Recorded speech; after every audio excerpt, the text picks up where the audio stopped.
વલસાડના કાંઠા વિસ્તારમાં 50થી વધુ મકાનના પતરા અને 8 બોટ તૂટી ગઈ.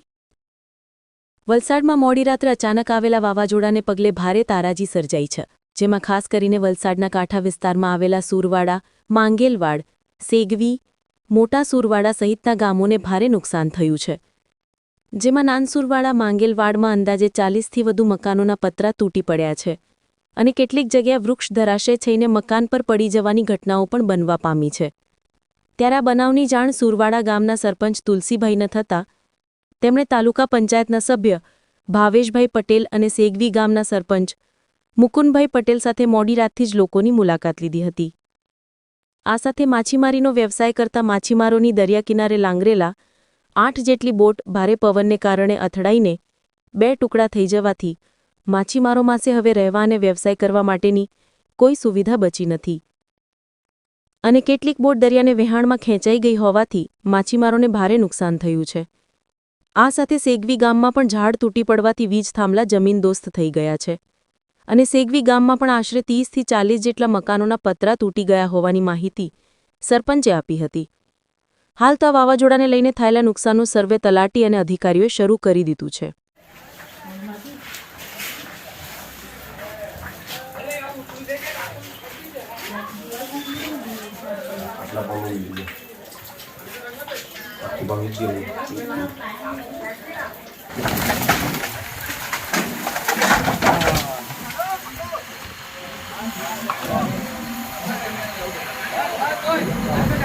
ગઈકાલે આપણા સાઉથ ગુજરાતમાં ભારે વરસાદ અને પવન ફૂંકાયો, જેમ કે મિની સાયક્લોન જેવી પરિસ્થિતિ સર્જાઈ હતી, જેમાં મારા વિસ્તારમાં આવતા ગામ સેગવી, સુરવાડા ને તેમાં મુખ્યત્વે નાના સુરવાડા માંગેલવાડ ખાતે ખૂબ જ નુકસાન થયેલું છે. આશરે 50થી 50 ઘર એવા છે કે જેના સદંતર પતરા ઉડીને દિવાલ બ્રેક થઈ ગયેલી છે અને ઘર ઉપર ઝાડ પડેલા છે, જેના કારણે મોટાભાગના અહીંયાના લોકો ત્રાહિમામ થઈ ગયા છે. ઘણા વ્યક્તિ લોકોને એવી પરિસ્થિતિ સર્જાઈ છે કે રાત્રે સૂવાનું પણ રાત્રે 10:30 વાગ્યે જ્યાંથી પવન અને ભારે વરસાદ હતો ત્યારથી હજુ સુધી બધા જ પબ્લિક અહીંયાના સૂતા નથી. એની સાથે સાથે ગ્રામજનો પણ જોવા જાય તો એકબીજાની મદદમાં સખત એકબીજાની મદદ કરવા ઉતરેલા છે.